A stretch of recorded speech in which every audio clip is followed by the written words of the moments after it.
So, last video you seen we dropped off my bike by JD Cycle Works in Nazareth, Pennsylvania. We also dropped off Matt's bike. A lot of people have been asking what happened. Did Dave find out the results? What happened to the motor? And yes, he did find out the results. And they're actually unbelievable. I want to go over the results with you. I'm actually heading there now. He's gonna actually show us what exactly happened, what the causes were, and he's gonna show us the damaged components.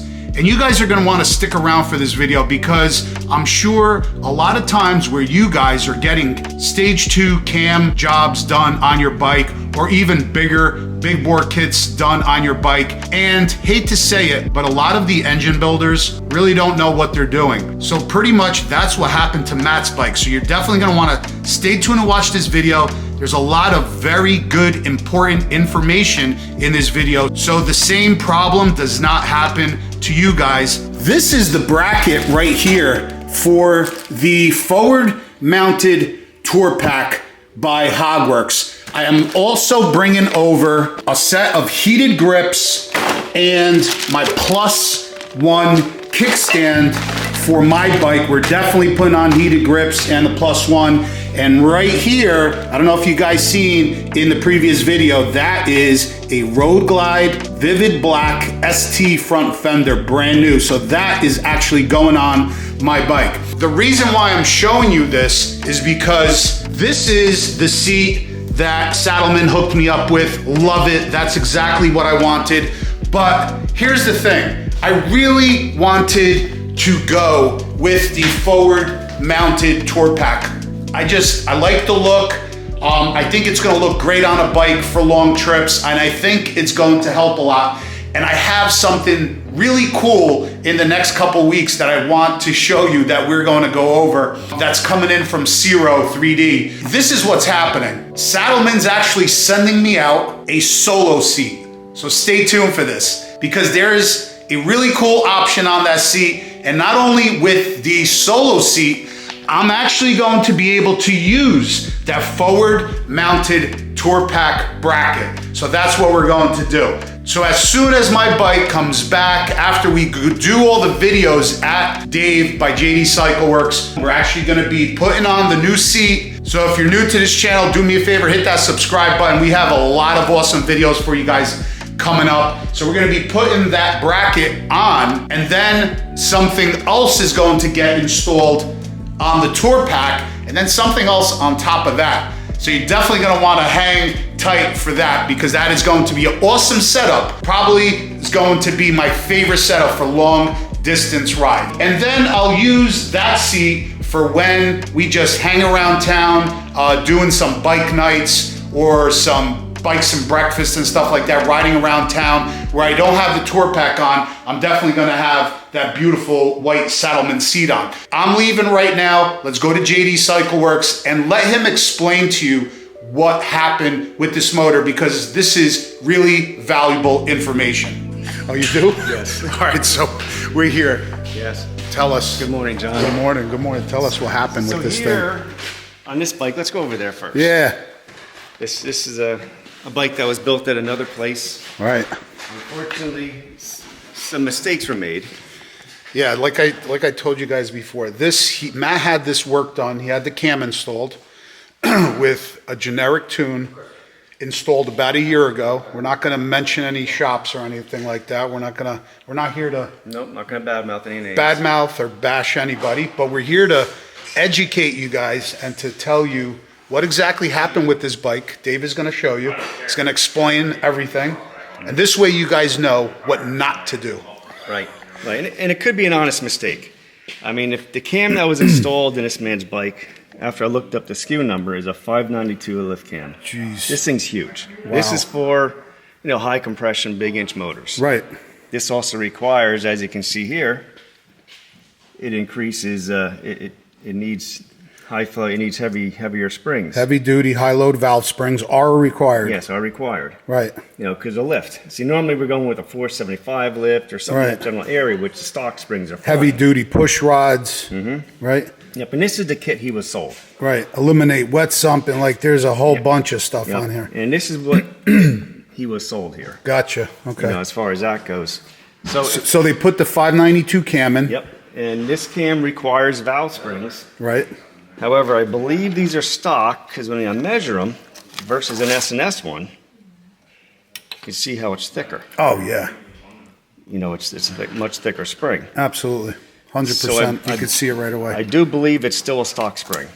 You know, again. So they left the stock springs in. Yep. And it could have been an honest mistake where it was misboxed. Right. And they didn't read the part number because Fueling does not put the lift on the cam. They put this number on there. Right. Which doesn't actually tell you the lift. Like most manufacturers will put 475, 468, whatever, right on there. Mm-hmm. So it's easy to see. So I just want to be honest with everybody. I don't think it was an honest mistake. This is what he was sold. Right. It could be. Yeah. It could be, So the information I got from Matt, this is what they pushed. Right. They said, you know, this is going to work. Yep. Blah blah blah. Right. So. And that could very well be. Right. So the end result is the valve spring broke. Oh, snapped. And the valve came down in the cylinder, and it broke the valve guide. Right. In half. Bent the valve. I see it's bent. Smashed the piston up. Jeez. But I will say he got very, very lucky. Because normally when this happens, right, the valve breaks, it destroys the piston, it thins the connecting rod, it blows the crank right out. So over here... Because it'll jam up at the top of the combustion chamber, right, somewhere? Yep. And over here, I'll show you a tool I have here. Okay. Because I was concerned, I figured the flywheel would be junk, you know? So I have an extra long wrist pin here. Right. Which I can bring up. Let me go on the other side. Yep, I can bring this up so it contacts the block. My feeler gauge has seen better days. That's at 1/1000. It's not going through. Mm-hmm. And over here, it's not going through either. Oh, I see. So you know that it's not out of shape. It's not twisted. It's not right. As much as I can see. Right. And plus we measured the crank run out. It's at 2,000, which is actually really good. Oh, okay. So I'm willing to say that we can take a chance and run this. Gotcha. No, but a lot of times when that happens, it's all gone. Right. Then you're starting over. So that's where we're at with this one here, is to try and get them back on the road, right, without spending $1 million. So since, are you going to leave in the stock spring? Because you're going to put a normal size cam back in. Yeah. You're going to leave We're going to change these out regardless. Yeah, I was going to say that because who knows if they're already fatigued or whatever. Yeah, they are.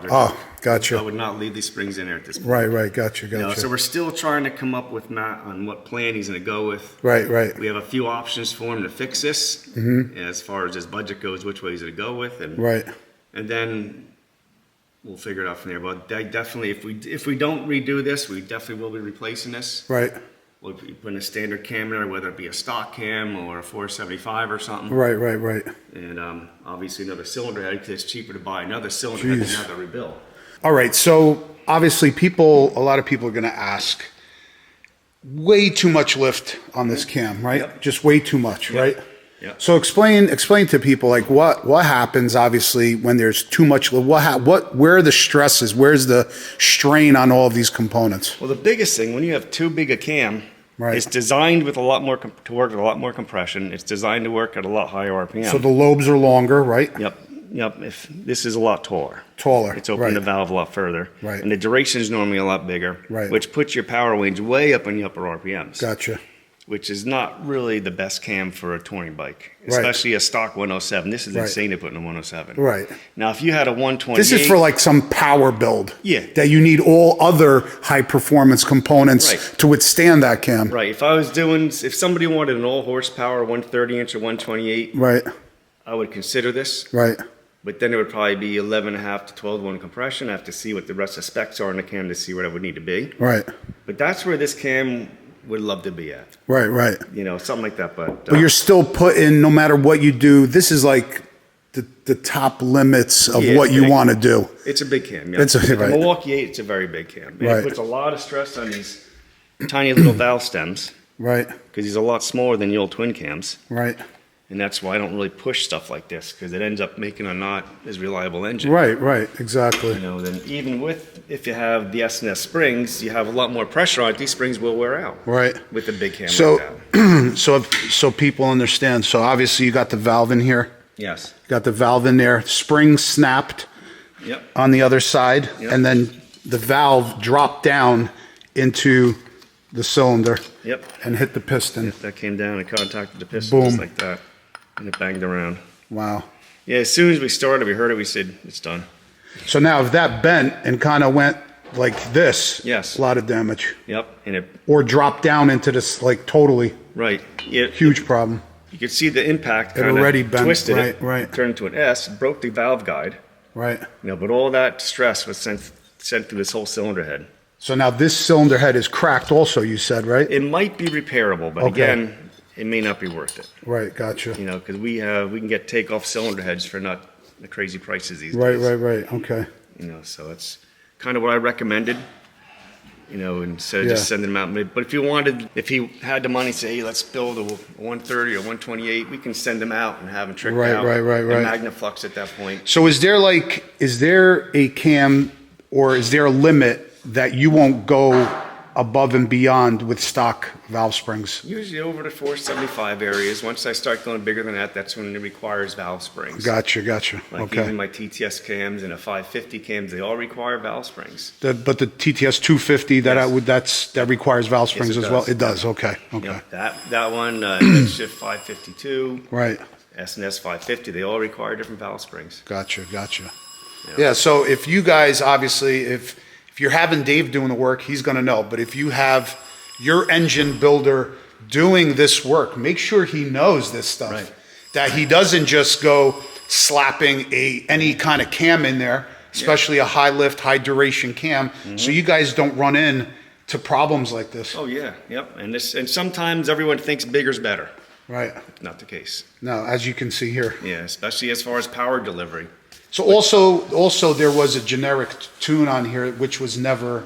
Yeah, we're not sure what was done to it, but Right. he says it ran horribly. It ran horribly. That's another thing. You get a cam done, you get any kind of work done, you definitely need to do a custom dyno tune. This bike was running what? Super lean, super rich? Any The way of problem with fuel noticing? injection is it could be super lean at 2,000 RPMs, it could be super rich at 3. Right, gotcha. And each cylinder is different. Each cylinder has its own diet. Every RPM, every bit of load. Right, It has a little different diets being given. Right, and every engine's different. Everyone's different. Everyone's different. Exhaust systems change everything. And we noticed that on the dyno, you could have the same engine, same cam, same exhaust, but every single engine will put out a different correct. horsepower and torque number. Yep, everyone will have different.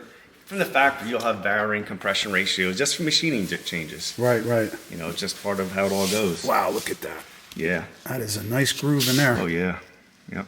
I've had a couple of these like this that came through that just everything's junk. And nothing happened onto the other cylinder? No? We didn't take it off yet. Oh, It looks gotcha. okay. Gotcha. It looks okay. Okay. I definitely want to take it off and Right. inspect it. Right. And he's got some miles on this before he did this change. So Right. Maybe good to freshen up engine. So that's kind of the main focus of this video. Basically, before you get any work done, make sure whoever's doing the work knows what they're talking about, and don't let anybody sell you something like this. Right. Or, installing it incorrectly with stock valve springs. Right. I mean, at minimum, right? Yeah. But this is way too much cam for this type of setup, and not even needed, right? Unnecessary. I mean, you're getting so much power out of these bikes with lower lift, lower duration camshafts. This cam, no matter what we did with this engine, would never make the same power as a smaller cam. Right. It just doesn't have the Because you compression, don't doesn't have the cubic inch. right. You don't have everything else that's needed Right. for this cam. That's right. Right. You don't have everything it needs. Yeah. You need so much more, like the head work and everything else. Yep. Compression ratios, right, for this cam to work. That's right. And this cam will probably run up to 7,000 RPMs. Again, I don't know the rest of the specifications on it. They're not telling me this. Right. That would tell me more, but I didn't really take the time to go look it up. And is this, what is this, S&S or? This is fueling. Oh, fueling, okay. A fueling 592. Gotcha. Nothing wrong with the cam, just absolutely Wrong. not installed correctly and not even the Right. good application for this Right. cam. And Right. Again, it's not a cam I would use in this application at all. Right. Maybe fueling can update their markings on the cams and have the number right on the lobe. Like a lot of, or even here, says 592, so people And technicians would be able to see before they put in, hey, this doesn't look like the right cam. Right, right. You know, if someone's conscious of what they're doing. Right. You know, so. All right, so you're basically, Matt's gonna see what he wants to do, right? And you're gonna come up with, I guess, two strategies for him. Yeah, a few different ideas we have. We'll see what he ends up going with. Gotcha. All right. Then we'll get him back on the road somehow. All right, awesome. Thanks, Dave. Appreciate it. And wanted to stop by and see what's going on with Matt's bike. Yeah, doesn't look too good, but Dave is gonna definitely do his best to help him out. And that's it. Thanks for watching, guys. Thanks, Dave. Appreciate it. You're welcome. Have a good day.